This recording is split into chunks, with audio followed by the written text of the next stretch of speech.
अस्सलाम वालेकुम my YouTube viewers. I hope आप सब लोग ठीक होंगे। अल्हम्दुलिल्लाह मैं भी बिल्कुल ठीक हूँ। आज फिर एक नई सुबह के साथ मैं आप लोगों के लिए एक और नई वीडियो लेकर आई हूँ। तो वीडियो को एंड तक ज़रूर देखिएगा और साथ ही साथ मेरे चैनल को भी सब्सक्राइब कर दिएगा। वीडियो पसंद आए तो लाइक एंजॉय करना मत भूलिएगा। तो चलिए वीडियो को स्टार्ट करते हैं। जैसे कि रोज़ाना की मेरी रूटीन होती है, सुबह उठते साथ ही मैं पहले अपने बेटे की नैपी चेंज करती हूँ, उसे फीड वगैरह करवाने के बाद नमाज़ पढ़ती हूँ और फिर मैं आ जाती हूँ किचन में अपने हस्बैंड और अपने बेटे के लिए नाश्ता बनाने। तो यहाँ पर मैं अपने हस्बैंड के लिए पराठा बना रही थी। आप लोगों के घर में नाश्ते में क्या खाया जाता है, मुझे कमेंट सेक्शन में ज़रूर बताइएगा। तो यहाँ पर मैं अपने हस्बैंड के लिए पराठा बना रही थी। आप लोग देख सकते हैं किस तरह का पराठा जो है, थोड़ी सी शेप मुझसे ख़राब हो जाती है, लेकिन ये है कि खाने में बहुत अच्छा होता है। देखिए शेप पे मत जाइएगा आप लोग बिल्कुल भी। कभी कभी होता है कि मेरे वो हस्बैंड नहा रहे होते हैं ना, तो मैं बेल कर रख देती हूँ और फिर जब मैं उठा के इसको तवे पे डालने लगती हूँ ना, तो इसकी थोड़ी सी शेप जो है ना वो आगे पीछे हो जाती है। तो इसी के साथ बस यहाँ पर मैं हस्बैंड के लिए नाश्ता रेडी कर रही थी। साथ में दूध भी मैंने बॉयल करने के लिए रख दिया था। हस्बैंड को नाश्ता देने के बाद मैं अपने बेटे के लिए भी नाश्ता लेकर जा रही थी। तो इनका तो रोज़ाना का यही नाश्ता होता है, बस चॉकलेट ब्रेड और दूध। कभी बन भी खा लेते हैं, कभी पापे, बस ये सब इनके मूड पर डिपेंड करता है। तो यहाँ पर बस मेरे हस्बैंड ने इनको फ्रेश करके लिटा दिया था और यहाँ पर इनको पूरे कपड़े इसलिए नहीं पहनाए थे क्योंकि ये लाजमी जो है ना खाते वक्त अपने कपड़ों पे निशान लगा लेते हैं। तो बस ये इस वक्त जो है ना अपने इनर वगैरह पहन कर लेटे हुए हैं और बस इनका नाश्ता ऐसे ही हो रहा होता है सोते जागते। तो बहुत ज़्यादा मुझे प्रॉब्लम होती है, एक तो उठते नहीं हैं ये। तो यहाँ पर भी आप देखें कभी लेट रहे हैं कभी बैठ रहे हैं, और मैं इनको हमेशा कहती हूँ कि देखो बैठ के नाश्ता किया करो। इसी के साथ बस बेटा स्कूल जा चुका था, हस्बैंड भी ऑफिस चले गए थे, तो मैंने भी थोड़ी देर रेस्ट किया क्योंकि इस वक्त 7:45 हो रहे थे।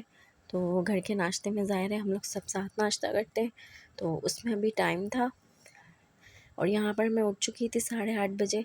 आज मेरा नाश्ता बनाने का दिन था और बस नाश्ते से हम लोग फ़ारिग हो चुके थे। बेटा अभी तक मेरा सो रहा है, तो मैंने जल्दी से पूरे किचन को क्लीन किया। यहाँ पर बर्तन मैंने सारे सिंक में डाले और किचन को क्लीन किया। इसके बाद मैं बर्तन वॉश करूँगी। इब्राहिम उठ चुका था, मैंने किचन भी साथ साथ पूरा क्लीन कर लिया था और इसी के साथ यहाँ पर दोपहर का खाना बन रहा है, तो वो सास ने चढ़ा दिया था। कुकिंग जो है हमारी सास ही करती हैं ज़्यादातर। और किचन मैंने अच्छे से पूरा क्लीन कर दिया था, बर्तन भी मैंने सारे धो दिए थे। अब मैं अपने बेटे के लिए नाश्ता लेकर जाऊँगी। तो वो नाश्ता तो आप लोगों को पता है, जैसे कि बस रोज़ाना का अभी इनको बन खाने का मूड हुआ है, तो रोज़ाना जो है ये बन ही खाते हैं। जब इनका दिल भर जाएगा तो फिर ये बन खाना छोड़ देंगे। और यहाँ पर अभी ज़िद हो रही है कि मोबाइल मुझे दे दो, और बिल्कुल वीडियो बनाने नहीं दे रहे थे। अच्छा जी, तो यहाँ पर मेरा बेटा नाश्ता कर चुका था। अब कमरे का हाल आप लोग देख लें कैसा हो रहा है। तो मैं जल्दी से अपने कमरे को क्लीन करती हूँ क्योंकि बेटे के आने का टाइम हो रहा है। वो स्कूल से आ जाएगा तो फिर समेटना और मुश्किल हो जाता है क्योंकि फिर वो उठता नहीं है बेड पर से। इस वजह से यहाँ पर मैं अपने कमरे को भी उसके आने से पहले पहले क्लीन कर लेती हूँ। और इसी के साथ यहाँ पर मैंने अपने बेटे के कपड़े भी निकाल कर रख दिए थे और वो स्कूल से आ चुके हैं। सारी चीज़ें मैं यहाँ पर निकाल कर रख देती हूँ, अब इन्हें फ़्रेश करवाऊँगी। और देखिए कमरे का हाल। और कल मैंने कपड़े वॉश किए थे तो वो यहाँ पर ड्राई होकर पड़े हुए हैं, तो मैं इनको भी फ़ोल्ड करके कबर्ड में रखूँगी। लेकिन पहले मैं नमाज़ पढ़ लेती हूँ बच्चों को रेडी करके। तो यहाँ पर नमाज़ का टाइम हो गया था, उसके बाद फिर मैंने नमाज़ पढ़ने के बाद पहले बच्चों को लंच करवाया। इब्राहिम ने तो खैर लेट नाश्ता किया था, लेकिन फिर भी उसको जब मैं अपने बड़े बेटे को करवाती हूँ ना, हमज़ा को, तो फिर उसको भी दिल चाहता है, तो ये थोड़ा बहुत खा लेता है उसके साथ भी बैठकर। तो यहाँ पर मैं दोनों बच्चों को लंच करवा रही थी और यहाँ पर हमारे घर में आज बनी थी फलियों वाली दाल, और ये मेरे बच्चे बहुत ज़्यादा शौक से खाते हैं। मेरा बड़ा बेटा जो है उसे वो फलियाँ बहुत ज़्यादा पसंद है और इसके फ़ायदे भी बहुत ज़्यादा हैं। आप लोग भी अपने घर में ये बनाया करें। हड्डियों के लिए तो कहते हैं बहुत ज़्यादा फ़ायदेमंद होती है, जोड़ों के लिए, और टेस्ट में भी बहुत ज़्यादा अच्छी होती है। तो मेरे बच्चे भी बहुत शौक से खाते हैं और हम लोग भी सब बहुत शौक से खाते हैं।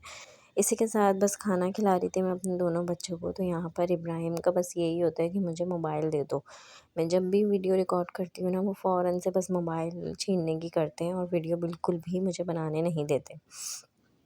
इसके अलावा हम लोग भी दोपहर के खाने से फ़ारिग हो चुके थे। बेटा मेरा ट्यूशन जा चुका था, दोपहर का टाइम था, छोटे बेटे को मैंने सुला दिया था।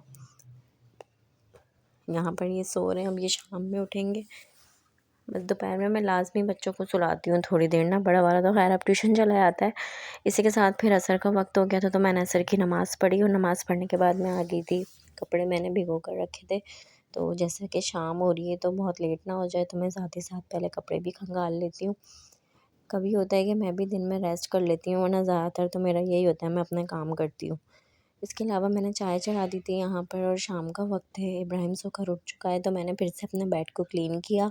मगरिब की नमाज़ का वक्त था तो नमाज़ पढ़ी। नमाज़ पढ़ने के बाद मैंने इब्राहिम को नाश्ता करवाया, वही जो उसका इवनिंग स्नैक्स होता है वो यही खाता है बन। अभी हमारे कोई जेंट्स भी नहीं आया था, तो इसलिए मैंने कहा मैं चलो पहले इसको नाश्ता करवा देती हूँ, फिर ये लोग सब आ जाएंगे तो हम लोग भी साथ में मिलकर चाय पियेंगे। और यहाँ पर फिर हम लोग बस चाय वगैरह से फ़ारिग हो चुके थे। थोड़ी देर हम लोग बैठे, आपस में हम लोग एक दूसरे से बातें वगैरह की, और फिर मैं आ गई थी किचन में रोटियाँ बनाने के लिए। जैसे कि आपको पता है, मैं और मेरी देवरानी मिलकर ही रोटियाँ बनाते हैं। तो खाना खा के हम लोग फ़ारिग हो चुके थे डिनर करके। बच्चे भी आजकल हमारे साथ ही टेबल पर कर लेते हैं, इस वजह से तो मैं रिकॉर्ड नहीं कर पाती। उसके अलावा बस यहाँ पर मैंने पूरा किचन जो है वो क्लीन किया, और इब्राहिम के लिए वही रोज़ाना की रूटीन की तरह मैंने दलिया वगैरह बना कर रखा। बस एक ये दूध की पतीली रह गई थी, क्योंकि ये थोड़ी सी हार्ड हो रही थी, धोने में मसला और था, तो मैंने इसमें पानी भर दिया। और यहाँ पर इब्राहिम भी हैं जो अपना दलिया खाकर अब रेस्ट कर रहे हैं। मैंने आज अपने लिए दूध नहीं लिया था, मैंने यखनी बनाई थी, मेरा यखनी पीने का दिल चाह रहा था, तो बस मैंने यखनी पी। और उसके अलावा ये दोनों फीडर जो है बॉयल करके मैंने इब्राहिम के लिए यहाँ पर रख दी थी। इसी के साथ बच्चे भी अब सो चुके हैं, मैं भी अब रेस्ट करूँगी। पहले मैं इशा की नमाज़ पढ़ूँगी। आप लोग ये मत समझिएगा कि शायद ये बार बार बस नमाज़ का नाम ले लेके दिखावा करती है, तो ऐसा कुछ भी नहीं है। और क्लिप भी मैंने बस नमाज़ का एक दफ़ा ही लेकर रखा हुआ है, वही बस मैं आप लोगों के साथ शेयर करती हूँ। मैं कोशिश करती हूँ कि अगर जिस तरह मैं अपनी रूटीन में नमाज़ को शामिल करने की कोशिश कर रही हूँ, तो जिस तरह मैं सबको देख के कोशिश कर रही हूँ, उसी तरह आप लोग भी अपनी ज़िंदगी में नमाज़ की पाबंदी शुरू करें। इसी के साथ मुझे दीजिए इजाज़त, मिलती हूँ मैं आप लोगों से अपनी अगली वीडियो में। तब तक के लिए दुआ में याद रखिएगा, अपना बहुत ख़्याल रखिएगा। अल्लाह हाफ़िज़।